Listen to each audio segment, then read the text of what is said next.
Hello everyone, I am Neha and welcome back to my channel. In this video we will talk about anxiety disorder. ये जो topic है IGNOU MPCE 023 interventions इन counselling है।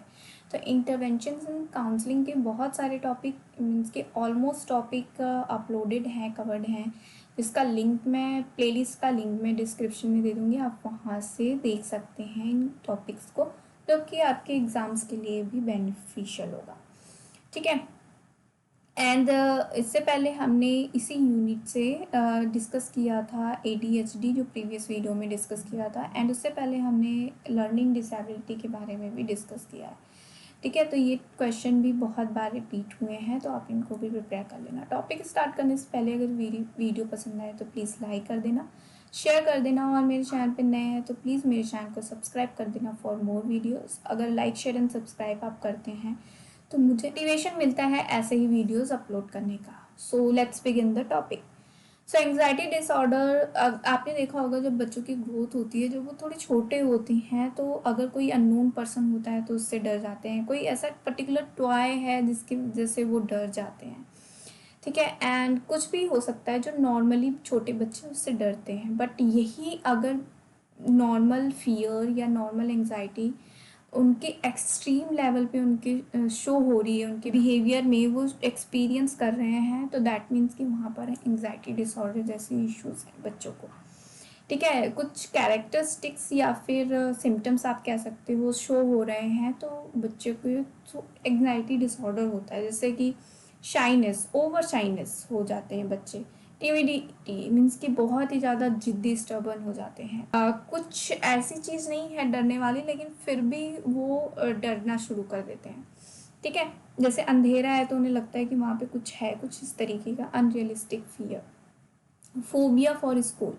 ठीक है, over dependency हो जाती है on others for support and help. Sleep disturbance, dreams जो होते हैं वो इस तरीके के वो देखते हैं कि अचानक से उनकी नींद खुल जाती है और स्लीप डिस्टर्बेंस हो जाती है, वो सो नहीं पाते हैं प्रॉपर तरीके से।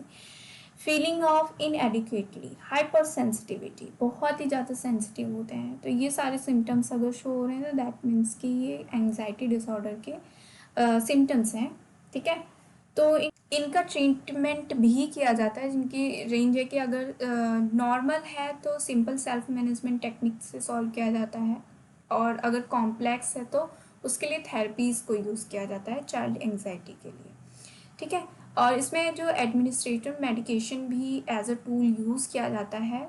ठीक है, enhance psychological treatment and can prevent और कंट्रोल सीवियर इंटेंसिस ऑफ एंग्जाइटी। अगर सीवियरिटी है तो वहाँ पे मेडिकेशंस की भी ज़रूरत पड़ती है। ठीक है, the type of therapy needed largely depends on the intensity and frequency of the child anxiety. Child बच्चे की एंग्जाइटी किस लेवल की है डिपेंड करता है, और क्या फ्रिक्वेंसी है, क्या इंटेंसिटी है उसकी, उस पर type of therapy means therapies को यूज़ किया जाता है। ठीक है, एंग्जाइटी डिसऑर्डर कॉमनली चाइल्डहुड में ही देखा जाता है, और ये सबसे पहले नोटिस किया गया था डैड्स में। ठीक है, बेसिकली 9.7% जो है वो जो स्कूल बेस्ड कम्युनिटी होती है, बच्चे होते हैं, उन्हीं में ये डायग्नोज किया गया है।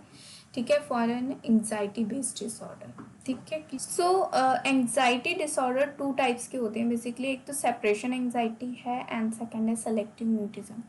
तो सेलेक्टिव म्यूटिज्म भी कभी कभार 3 मार्क्स में आया है, अगर आपने प्रीवियस ईयर के क्वेश्चन पेपर देखेंगे। और सेपरेशन जो है ये 6 एंड 3 दोनों में आया है, इंडिविजुअल क्वेश्चन आया हुआ है, तो आप इनको अच्छे से प्रिपेयर कर लें। ठीक है, तो सबसे पहले हम सेपरेशन एंग्जाइटी की बात करते हैं। अब सेपरेशन एंग्जाइटी में सेपरेशन है तो आपको समझ में ही आ गया होगा कि अगर बच्चे पेरेंट्स से बहुत ही ज़्यादा अटैच्ड होते हैं और उस सिचुएशन में अगर उनका सेपरेशन होता है, बच्चे उस इमोशंस को डील नहीं कर पाते हैं, तो वो सेपरेशन एंग्जाइटी कहलाता है।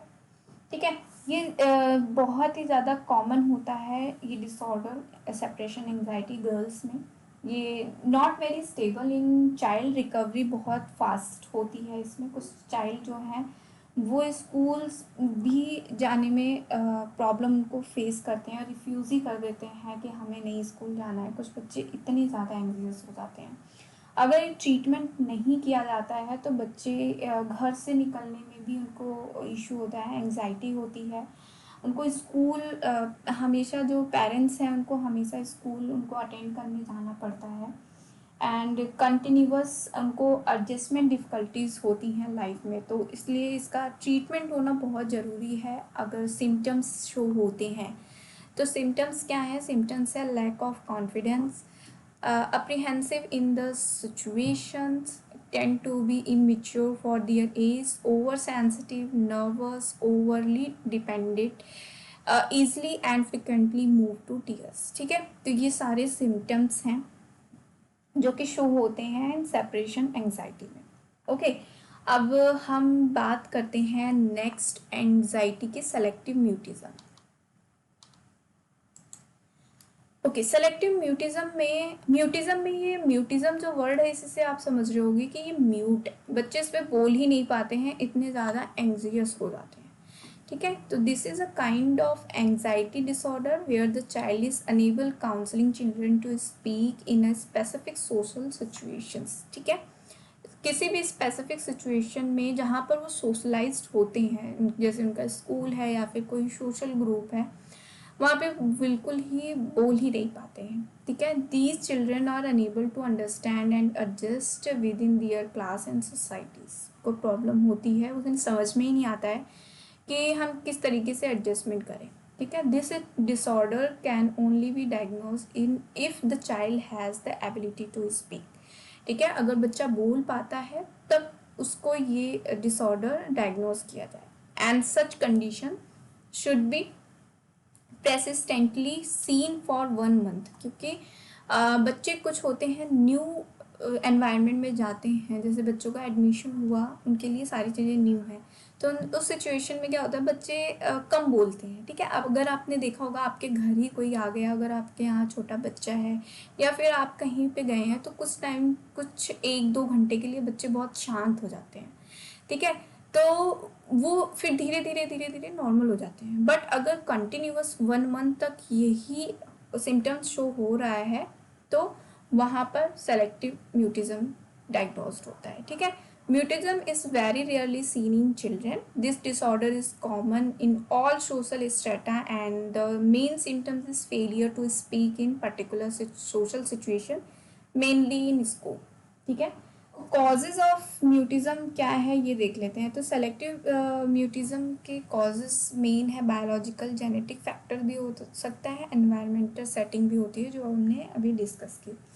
ठीक है, बट इसके अलावा जो एज अ काउंसलर अगर आप काउंसलिंग कर रहे हैं बच्चे का एंग्जाइटी डिसऑर्डर का, तो कुछ सिम्टम्स और भी हैं जो आपको डायग्नोज करना ज़रूरी है। ठीक है, जैसे कि फर्स्ट है easily upset by even small disappoints, manifesting unusual constitutional sensitivity, the learning factors which have negative influence on the mind of the children. जैसे कोई इलनेस हो गई है, एक्सीडेंट एक्सपीरियंसेस हो गए हैं और बच्चे हॉस्पिटलाइज्ड हो जाते हैं, तो वो भी एक नेगेटिव इन्फ्लुएंस उनके माइंड में हो जाता है कि हॉस्पिटल से उनको एक फियर या फोबिया टाइप हो जाता है। ठीक है, modeling effect of an over anxious and protective parents can also develop anxiety in children। ठीक है, lack of confidence is obtained among these children। ठीक है, ये कुछ पॉइंट्स हैं। और इसके अलावा ये है कि सोशल एनवायरनमेंट फैक्टर्स भी होते हैं जो कि एंग्जाइटी डिसऑर्डर को के कॉज हो सकते हैं। ठीक है, कुछ लाइफ के रिपीटेड एक्सपीरियंसेस हो सकते हैं, जैसे कि फेलियर, इंडिफरेंट या फिर detached parents also foster anxiety in their children. ठीक है, एंड अर्ली चाइल्डहुड एक्सपीरियंसेस ऐसे हुए हैं जिसकी वजह से बच्चे जो हैं वो एंग्जाइटी डिसऑर्डर का कॉज बन सकते हैं। ओके, तो ये कुछ पॉइंट्स हैं जो आप ऐड कर सकते हो कॉजेज ऑफ म्यूटिज्म में। ओके, अब नेक्स्ट आते हैं कि techniques for helping children with anxiety disorder, किस तरीके से हम उनकी हेल्प कर सकते हैं एंग्जाइटी डिसऑर्डर में। तो सबसे पहला है रिलैक्सेशन टेक्निक्स। ये बहुत ही ज़्यादा बेनिफिशियल होती है इन एवरी सिचुएशन। अगर डिप्रेशन में है, अगर बच्चा एंग्जाइटी में है, फोबिया जैसे इश्यूज हैं, तो उसमें रिलैक्सेशन टेक्निक्स बहुत इंपॉर्टेंट रोल प्ले करती है। ठीक है, उनको ट्रेनिंग दी जाती है कि हाउ टू रिलैक्स। ठीक है, अगर आपको एंग्जाइटी जैसे प्रॉब्लम फील हो रही है तो आप किस तरीके से रिलैक्स हो सकते हो। ठीक है। एंड इसमें ये भी आपने सिस्टमेटिक डिसेंसिटाइजेशन अगर पढ़ा होगा तो उसमें हमने डिस्कस किया था कि इसमें क्या होता है कि सबसे पहले उनकी हायरार्की देखी जाती है कि किससे सबसे ज़्यादा उनको एंग्जाइटी डिसऑर्डर हो रही है।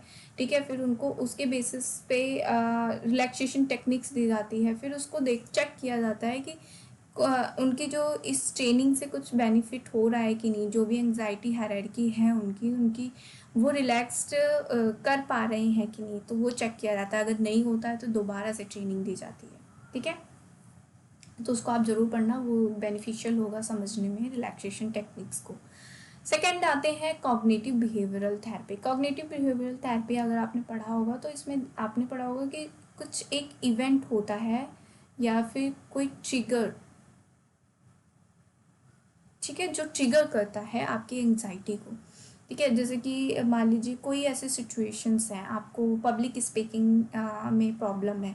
ठीक है, तो वहाँ पर आपको एंग्जाइटी स्टार्ट हो गई, तो ये एक इवेंट है, हम उसको रिकॉग्नाइज करते हैं एंड उसके बेसिस पे थेरेपी को देते हैं। ठीक है, साइकोथेरेपी अब यहाँ पर डिपेंड करता है चाइल्ड को कौन कौन सी प्रॉब्लम है, उसके बेसिस पे उनको साइकोथेरेपीज प्रोवाइड कराई जाती हैं।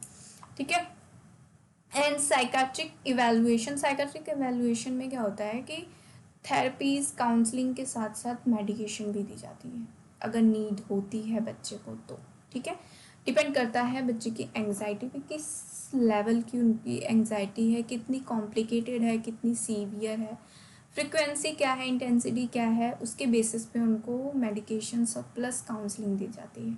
ठीक है, तो ये कुछ टेक्निक्स हैं जो हेल्प करती हैं चिल्ड्रन को with anxiety disorder.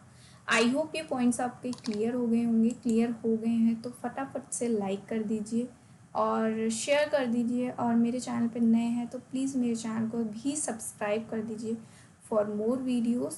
Next video में मिलते हैं न्यू टॉपिक के साथ। तब तक मेरी वीडियोज़ को देखते रहिए, पढ़ते रहिए, हैप्पी रहिए। Thanks for watching.